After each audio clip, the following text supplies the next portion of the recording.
Good morning students, आप सभी का स्वागत है। दोस्तों, दुनिया में ऐसे कुछ स्थान होते हैं जो इतिहास में प्रसिद्ध हो जाते हैं। भारत देश भी ऐसा एक देश है जहां अति प्राचीनतम पुराने भवन प्राप्त हुए थे और उनकी खोजबीन करने के बाद पता चला कि भारत एक बहुचर्चित और सभ्य संस्कृति का देश था। और इसीलिए हम इस अध्याय में आरंभिक नगर का ये पहला भाग है। यहाँ हम जानने की कोशिश करते हैं कि ऐसी कौन सी संस्कृति थी जो दुनिया को एक आदर्श संस्कृति के रूप में समझी जाती है। दोस्तों, यहाँ हम बात कर रहे हैं आरंभिक नगर। आरंभिक नगर का अध्याय शुरू करने से पहले अपने किताब में एक छोटी सी कहानी के तौर पर जानकारी दी। उस जानकारी में जसपाल और हरप्रीत दोनों घर के पास की गली में खेल खेल रहे थे। ये आपके ही उम्र के बच्चे हैं। उन्होंने देखा कि कुछ लोग उस खंडर घर की तारीफ कर रहे थे जिसे गली के बच्चे भूतहा घर कहा करते थे। जिस गली में वो खेल रहे थे वो खाली पीली मकान था, पड़ा हुआ था, खंडर जैसा बन गया था। और एक ने कहा, इसकी वास्तुकला को देखो, क्या आपने कहीं लकड़ी पर इतनी सुंदर नक्काशी देखी है? दूसरी महिला ने कहा, तो क्या हो रहा है कि लोग उस इमारत की जो कुछ चीज़ें बची थी उन पर जिस प्रकार से कलाकुसरी की गई है या नक्काशी की गई है उसकी वह तारीफ कर रहे थे। हमें मंत्री जी को पत्र लिखकर कहना चाहिए कि वह इस खूबसूरत घर को सुरक्षित रखने के लिए इसकी मरम्मत कराने की व्यवस्था करे, क्योंकि ऐसी इमारतें हमारे लिए एक आदर्श होती है जो वास्तुकला का एक अत्युत्तम नमूना भी हो सकता है। और इसीलिए कुछ लोगों ने मंत्री जी से कहा, मतलब पत्र लिखकर उनसे रिक्वेस्ट कर रहे हैं कि ऐसी खूबसूरत इमारत को बचाना, सुरक्षित रखना या मरम्मत करना बहुत जरूरी होता है। और जब इस प्रकार की बातें सुनकर जसपाल और हरप्रीत सोचने लगे कि इस पुराने खंडर से लोगों का इतना लगाव क्यों हो सकता है। तो अभी क्वेश्चन, ये जो क्वेश्चन जसपाल और हरप्रीत के मन में क्वेश्चन निर्माण हुआ है, वही क्वेश्चन हमारे मन में भी निर्माण होता है कि ऐसी उसमें क्या चीज़ थी कि जिससे वो मंत्री जी को पत्र लिखकर उसको सुरक्षित रखने के लिए, उसकी मरम्मत करने के लिए निवेदन देना चाहते थे। चलिए आइए देखते हैं कि हम यहाँ किन मुद्दों पर बात करने वाले हैं। हड़प्पा जो एक बहुत ही प्रसिद्ध सिविलाइजेशन या संस्कृति है, उसकी हम कहानी पढ़ेंगे। और ये हड़प्पा का जो नगर है इसकी विशेषता भी पढ़ने की कोशिश करेंगे। महास्नानगार, कालीबंगा और लोथल, यहाँ के भवन, नाले, सड़कें, नगरीय जीवन, नगर एवं नए शिल्प, इन मुद्दों पर चर्चा करेंगे। जैसे कि हम जिस अध्याय का जिक्र करने जा रहे हैं जो हड़प्पा है, तो हम यहाँ देख सकते हैं कि जिसको हम इंडस वैली या सिंधु संस्कृति भी हम कहते हैं। और इसीलिए देखिए इस इलाके में जो दिखाया गया है ये इंडस वैली सिविलाइजेशन का यह स्थान है भारत के नक्शे पर। और बहुत सारा हिस्सा आज भी पाकिस्तान में मौजूद है और कुछ हिस्सा भारत में भी है। तो चलिए देखते हैं हड़प्पा की कहानी। हड़प्पा की जो कहानी हम बता रहे हैं, ये कहानी बहुत ही पुरानी है और ये पुरानी इमारत की भी कहानी है, ठीक है। और लगभग 150 साल पहले जब अंग्रेज लोग पंजाब में पहली बार रेलवे लाइन बिछाने की कोशिश कर रहे थे, तो इंजीनियर लोगों को वहाँ पर हड़प्पा पुरास्थल मिले और जो आज के पाकिस्तान में है। और उनको हड़प्पा पुरास्थल पर विभिन्न प्रकार की अलग अलग जगह पर कुछ ईंटें मिली और उन्होंने सोचा कि यह अच्छी ईंटें हैं, मजबूत यह है और रेलवे लाइन बिछाने के लिए काम में आ जाएगी। और इसीलिए उन्होंने वहाँ से बहुत सारे ईंटें रेलवे लाइन को बिछाने के लिए इस्तेमाल करने लगे। इससे क्या होगा कि बहुत सारे जो अंडरग्राउंड भूमिगत जो घर थे, दबे हुए घर थे, उनकी ईंटें उन्होंने निकाल दी, तो जिससे बहुत सारे घरों को नष्ट किया गया। ठीक है, और इससे क्या बहुत सारी इमारतें भी नष्ट हो गई।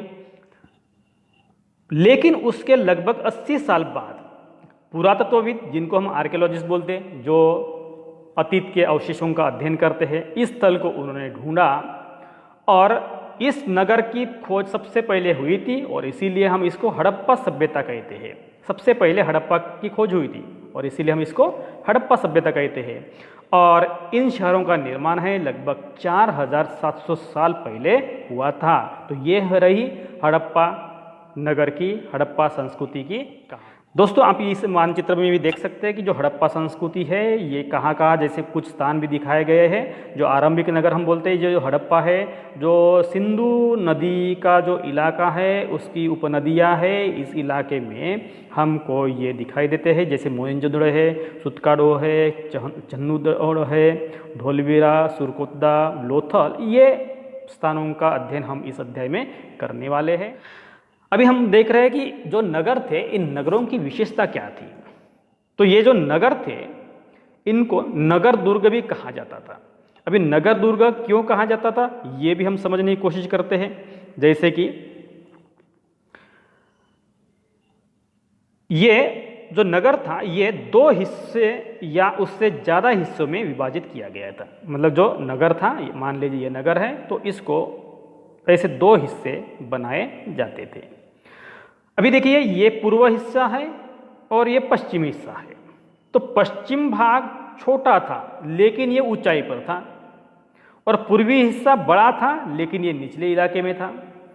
ऊंचाई वाले भाग को पुरातत्वों का कहना है कि नगर दुर्ग, जो ऊंचाई वाला पश्चिम की ओर जो इलाका है उसको उन्होंने नगर दुर्ग कहा, और जो पूर्व का है, जो निचले हिस्से के है, उसको निचला नगर कहा। तो इस तरह से पुरातत्वविदों ने उसको नाम भी दिया है। और दोनों हिस्सों की 4 दीवारी पक्की ईंटों से बनाई जाती थी। तो दोनों हिस्से मतलब क्या है कि ये एक हिस्सा, इसको 4 दीवारी से पक्का बनाया जाता था और ये इतनी अच्छी ईंटें थी कि हजारों साल बाद आज तक दीवारें खड़ी रही। तो इसका मतलब क्या है कि जिस प्रकार के जो वो ईंटों का इस्तेमाल करते थे वो काफ़ी गुणवत्तापूर्ण बनाई जाती थी। दूसरी बात कर रहे हैं हम, यहाँ कुछ ऐसे जगह मिले हैं, ऐसे स्थल मिले हैं जो हमको अचंभित कर देते हैं। ठीक है, तो यहाँ कुछ नगरों के नगर दुर्ग में कुछ खास इमारतें बनाई गई थी। तो मोहनजोदड़ो में ऐसी ही एक इमारत पाई गई है जिसको तालाब कहते हैं और जिसे पुरातत्वविदों ने महान स्नानागार कहा है, ग्रेट बाथ। तो जिसको हम स्विमिंग पूल बोलते हैं, उस प्रकार का स्विमिंग पूल उस जमाने में पाया गया। और इस तालाब को बनाने में ईंट और प्लास्टर का इस्तेमाल किया गया। जिस प्रकार से हम आज का बांधकाम करते हैं, कंस्ट्रक्शन करते हैं, उसी प्रकार के चीज़ें का इस्तेमाल किया गया है यहाँ। और पानी का रिसाव रोकने के लिए प्लास्टर के ऊपर चारकोल की परत चढ़ाई गई। चारकोल आपको मालूम है, जैसे कि हम जो कोयला होता है, कोयले को बिल्कुल गर्म कर उसको लिक्विड बनाकर इस प्रकार से बनाए जाते हैं कि जो बाद में सूखने के बाद बहुत ही कड़क बन जाता है। तो क्या है, जिससे ये जो प्लास्टर के ऊपर जो चारकोल की परत लगाने के बाद वो पानी अंदर मतलब रिसाव नहीं करता था। और सरोवर में 2 तरफ से उतरने के लिए सीढ़ियाँ भी बनाई गई थी। जैसे कि हम इस अब देखिए, तो देखिए ये जो है, आप इधर से भी देखते हैं कि ये यहाँ भी सीढ़ियाँ नज़र आ रही है और यहाँ भी सीढ़ियाँ नज़र आ रही है और यहाँ कुछ कमरे भी नज़र आ रहे हैं। कमरे, दोनों तरफ से कमरे नज़र आ रहे हैं। तो इस प्रकार के स्विमिंग पूल ये बनाया गया है कि जिसको हम महास्नानागार कहते हैं। और ये सब तालाब को बनाने के लिए प्लास्टर का इस्तेमाल किया गया है। सरोवर में 2 तरफ उतरने के लिए सीढ़ियाँ बनाई गई और चारों ओर कमरे बनाए गए थे, जैसे कि हमने इसके पहले देखे थे। ठीक है, और जो पानी है तालाब में, पानी भरने के लिए पानी जो होता है कुएं से निकाला जाता था और उपयोग के बाद इसे खाली कर दिया जाता था। और ऐसा कहा जाता है कि यहाँ पर जो लोग स्नान करने के लिए आते थे वह विशिष्ट नागरिक की हो सकते हैं और विशेष अवसरों पर ही स्नान किया करते थे। तो इस प्रकार से यहाँ महास्नानागार पाया गया है। अभी हड़प्पा के नगरों में जो ईटाई बनाई ईंटों की जो चिनाई की गई है जो इतनी मजबूत है, देखिए आप इस चित्र में भी देख सकते हैं कि जो ईंटों एक दूसरे पर रखे गए हैं तो अच्छी तरीके से मजबूती के साथ पकड़ने के लिए उनको बनाया गया है। ये महास्नानागार का चित्र है। हम बात कर रहे हैं कि कालीबंगा और लोथल कि हम नक्शे पर भी हम देख सकते हैं कालीबंगा और लोथल कहाँ है। तो कालीबंगा में और लोथल में यहाँ अग्निकुंड मिले। इसका मतलब क्या है कि ये लोग यज्ञ करते होंगे, होम हवन करते होंगे और इसीलिए अग्निकुंड के अस्तित्व यहाँ अवशेष मिले हैं। और हड़प्पा, मोहनजोदड़ो और लोथल जैसे नगरों में बड़े बड़े भंडार गृह भी मिले जिसको हम गोडाउन कहते हैं। इस प्रकार के गोडाउन के अवशेष भी इन नगरों में पाए गए हैं। हम बात करें अभी भवन, नाले और सड़कें। यहाँ के भवन मतलब जो घर थे या कुछ इमारतें थी वो किस प्रकार की थी। तो जनरली जो नगरों के जो घर थे वो आमतौर पर 1 या 2 मंजिले होते थे और घर के आंगन के चारों ओर कमरे बनाए जाते थे। मतलब मान लीजिए ये घर है और ये आंगन है और यहाँ कमरे हैं, यहाँ कमरे हैं, इस प्रकार से कमरे बनाए जाते थे। तो आप समझ सकते हैं कि किस प्रकार के वो घर बनाते होंगे। और अधिकांश घरों में अलग स्नान घर होता है और कुछ घरों में कुएं भी होते थे। तो क्या बाथरूम जिसको हम बोलते हैं इस प्रकार, और कुएं होते हैं वो भी अलग अलग घरों में अलग अलग होते थे। चित्र में भी आप देख सकते हैं कि ये एक सड़क है जिससे बना नाला है। तो ये देखिए आप रोड है और ये नाला है। मतलब मान लीजिए ये रोड है और उसके दोनों तरफ नाले हैं, ठीक है। और यह कुआं भी नजर आता है। तो इस प्रकार की व्यवस्था उस नगर में पाई जाती थी। कई नगरों में जो नाले थे वो ढके हुए नाले थे, जैसे कि हम बड़े बड़े मेट्रोपॉलिटन सिटीज़ में देखते हैं आज के ज़माने में। लेकिन वो 4700 साल पहले ये लोग इस प्रकार की, ये लोगों की इस प्रकार की संस्कृति थी और इस प्रकार की उनकी व्यवस्था होती थी। और इन्हें सावधानी से सीधे लाइन में बनाया जाता था। तो सीधे लाइन में बनाया जाता है वो नालियाँ। और हर नाली में हल्की ढलान होती थी ताकि पानी आसानी से बह सके। ढलान मतलब क्या, जिसको हम स्लोप बोलते हैं। अगर पानी को अगर बहाव चाहिए तो उसके लिए स्लोप होना जरूरी है और इसीलिए उसके लिए उनकी हल्की ढलान होती थी और पानी आसानी से बह जाता था। अक्सर घरों की जो नालियाँ होती थी वो सड़कों की नालियों से जोड़ दिया जाता था, जैसे कि हमारे घर में होती है। हमारे बाथरूम का जो कनेक्शन होता है, बाथरूम का जो सीवेज पाइप होता है, ठीक है, वाटर पाइप होता है, वो डायरेक्टली पानी हमारा कैसे नाली में चला जाता है। तो इसी प्रकार के उनकी नालियों को इनकी बाथरूम के जो नालियाँ होती थी वो जोड़ दिया जाता था और बाद में ये बड़े नालों में मिल जाते थे। तो नाले को ढकने के लिए, ढके होने के कारण देखिए अभी बाद में उन्होंने क्या किया है कि जो नाले होते थे वो ढके होते थे और इसीलिए उन्होंने साफ सफाई करने के लिए उन्होंने मेन होल भी बनाए हैं। मेन होल आप जानते हैं, जैसे मतलब ये नाली है और ये पूरी कवर की गई है, लेकिन यहाँ ऐसा एक ढक्कन लगाया जाता है जो इसको उठाकर अंदर घुसकर सफाई कर सकते थे नाले की। तो इस प्रकार इसको हम बोलते हैं मेन होल, और जिनके जरिए उनकी देखभाल और सफाई भी की जा सकती थी। घर, नाले, सड़कों का निर्माण बहुत ही योजनाबद्ध तरीके से किया गया था और उन्होंने ये जो काम होता था वो एक साथ ही करते थे और इसीलिए वो उनको नियोजन करना बहुत ही आसान होता था और इसीलिए उनका बांध काम या जो कंस्ट्रक्शन बोलते हैं, निर्माण कार्य होता था, बहुत ही सफलतापूर्वक पार किया जाता था। नगरीय जीवन की हम बात कर रहे हैं यहाँ। तो हड़प्पा नगरों के जो लोग थे उनका जीवन कैसा था। तो अभी नगर होना है तो शहर है तो वहाँ बड़ी हलचल रहती होंगी, ये हम अंदाज़ा लगा सकते हैं।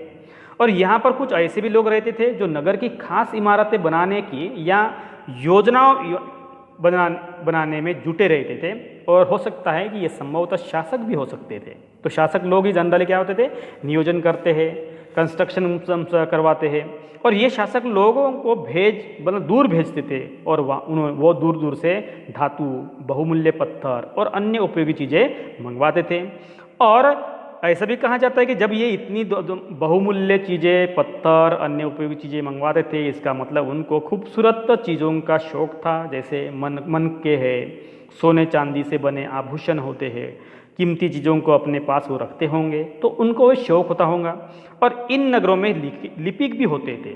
लिपिक का काम जो था मतलब पढ़े लिखे लोग होते थे, और जो मुहरे बनाते हैं उस पर वो लिखाई करते थे। जो मुहरे होते हैं उस पर कुछ चित्र निकालना या कुछ लिपि में लिखने का काम ये लिपिक लोग करते थे। तो ये नगर में रहते थे।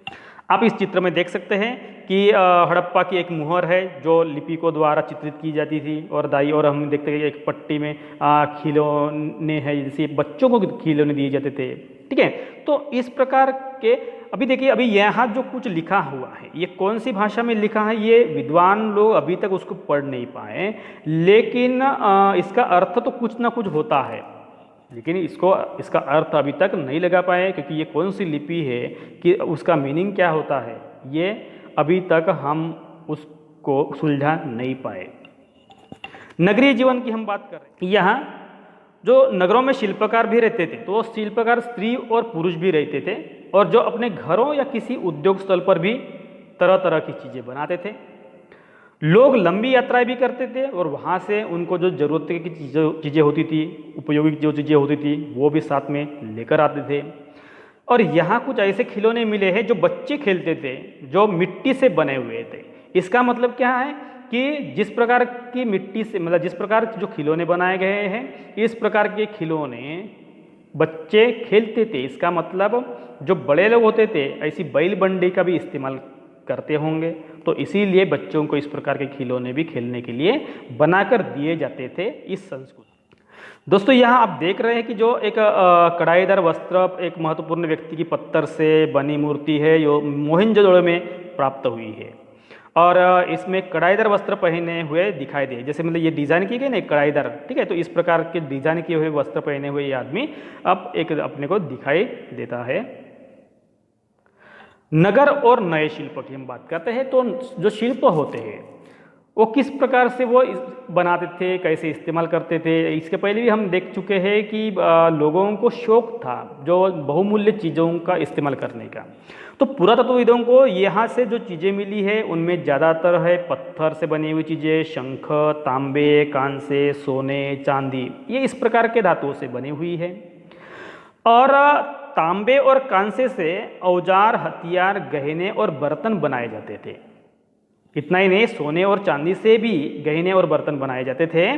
और यहाँ मिली सबसे आकर्षक वस्तु में मन के बट और फलक है, जो हम आगे के चित्र में देख सकते हैं कि। और हड़प्पा सभ्यता के जो लोग होते थे वो पत्थर की मुहरें बनाते थे, और इनका जो आकार होता था वो आयताकार होता था। मुहरों पर सामान्यतः जानवरों के चित्र मिलते थे, जैसे कि हमने इसके पहले वो लिपि देखे थे जिसके नीचे एक चित्र था, ठीक है। और हड़प्पा सभ्यता के जो लोग थे वो काले रंग से डिजाइन किए हुए खूबसूरत लाल मिट्टी के बर्तन बनाते थे। तो इस प्रकार से लोगों को क्या है, एक शौक भी था, मतलब वो उनको एक एस्थेटिक सेंस भी था, या उनको कुछ करने का शौक था, और इसीलिए उनको उनके पास कलाकारी पूर्णता या कुशलता पूर्वक वो कुछ चीज़ें बनाते थे और उसका इस्तेमाल भी करते थे।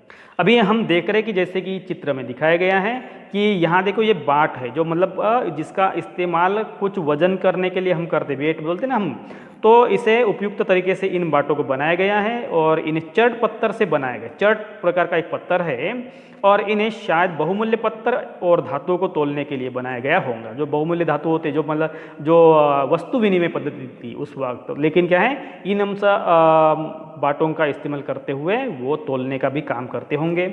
और यह चित्र में देखिए कि जैसे ये मध्य में बाएं मनके है, ठीक है, जो ये मनके बनाए गए हैं, ठीक है, यस, ठीक है। और इनमें से कई कार्निलियम पत्थरों से बनाए गए थे, जो एक प्रकार का पत्थर है, इससे बनाए गए थे कार्निलियम, ठीक है। और पत्थरों को काट कर और तराश कर ये मन के बनाए गए, इनके बीच छेद किए गए ताकि तो उनको धागा, मतलब जैसे मतलब ये छेद बनाकर वो उसमें अंदर धागा है, ठीक है, तो धागा डालकर उसकी माला बनाई गई है। और मध्य में दाएं पत्थर के धारदार फलक भी, ये धारदार फलक है, ठीक है, तो इन्हीं सब पत्थरों से वो ऐसे इस प्रकार की मालाएं बनाते थे। तो दोस्तों, हम यहाँ इस अध्याय का जो आरंभिक नगर है इसका पहला भाग देख चुके हैं, और इसी अध्याय का अगला हिस्सा हम नेक्स्ट वीडियो में देखते हैं।